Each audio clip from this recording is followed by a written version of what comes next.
Hi, Rob here again. Welcome to Workshop 4G. This is the last workshop for Module 4, and in this workshop we're going to be talking about some general strategies and guidelines for weight loss. Nutrition plays a really important role in regards to weight loss because weight loss boils down to a really simple equation of calories in versus calories out. So obviously calories that come in through our nutrition versus calories that go out through our metabolism and through our everyday exercise. So we need to understand that the amount of calories that we eat need to be balanced by the amount of physical activity that we do, as well as the amount of muscle mass that we have in our body.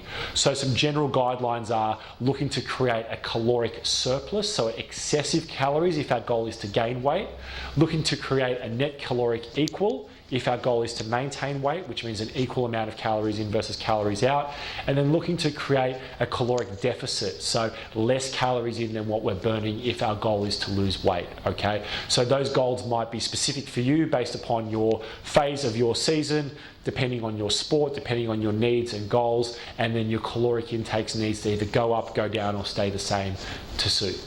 So some of the restrictions that we can give as Certificate 3 trained fitness professionals in regards to nutrition advice are limited to only giving advice based upon the Australian National Health Guidelines. It's very important that we don't overstep our boundaries as fitness professionals, and when in doubt, refer any nutrition questions to a dietitian or a nutritionist. A lot of fitness professionals get caught in the trap of prescribing diets or giving very specific very specific nutritional advice, and that's a no-go because we can get into a lot of trouble doing that. So making sure that you're understanding the national health guidelines, understanding the roles that the different types of nutrients play, understanding the basic mechanisms of weight loss, and then giving advice based upon that.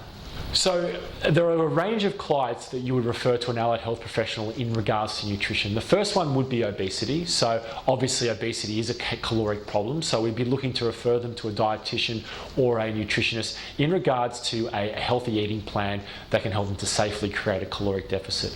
Some other health conditions that may require a referral to a nutritionist or a dietitian include conditions like anorexia nervosa, bulimia, disordered eating. There is a concept called orthorexia that is a fixation on eating only perfectly healthy food to the detriment of anything else. So you can talk about strict paleo dieters and strict clean food dieters. Perhaps some vegetarians and vegans may need referrals to allied health professionals in regards to making sure that they're hitting all their micronutrients, getting enough iron, enough B vitamins, etc.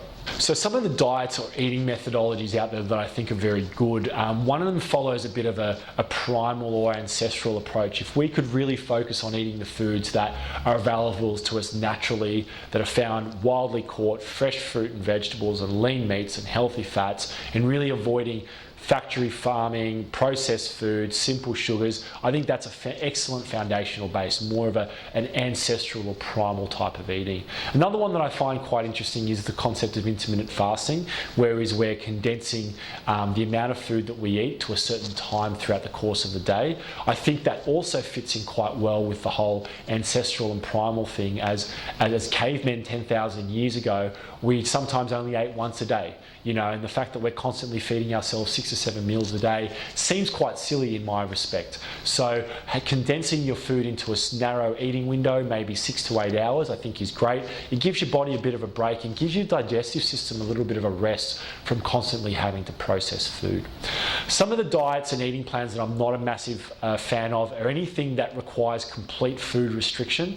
I think as soon as you start restricting all foods from a certain type of diet, I think it makes people really upset, and it's really hard to stick to. If you told me that I could never eat chocolate, or I could never eat this, or I could never do that, all I'm going to do is think about it, and there's a good chance I'm going to relapse. So any complete food elimination or restriction diets, I think, are no good because I just don't think people can stick to them. And the last one, any sort of long-term purging or detoxing or cleansing type diets. The body's really good at cleansing itself, provided you're eating the right types of foods. So 7 to 10 day juice fast, lemon detox cleanses, lemon juice and cayenne pepper and all that garbage I would steer well clear of. The calories are way too low. It's going to cause metabolic disruption. It's going to cause issue with your hair, skin and nails. And again, it's just not something that you can maintain for a long period of time. I think it's a really good idea to teach people the value of food, and I think it's definitely something that we should all be doing, is getting your clients to understand how many calories are in their meals. I love to get all my clients, when I first start working to them, to start tracking their meals using a fitness tracker or a MyFitnessPal or something like that, just so they can really understand exactly how many calories they're getting in the course of a day. What people don't understand is they actually drink a lot more calories than they expect. So with coffee and tea and alcohol and soft drinks and milk and all this sort of stuff, it really does tend to add up.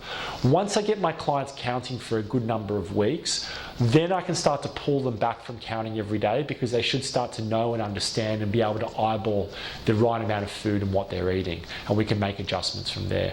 So I think it's a really massively helpful tool, because it's a great educational tool.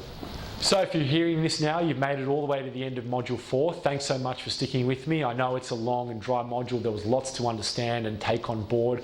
So go through it a couple of times, and the best of luck with the rest of your studies, and I'll see you soon.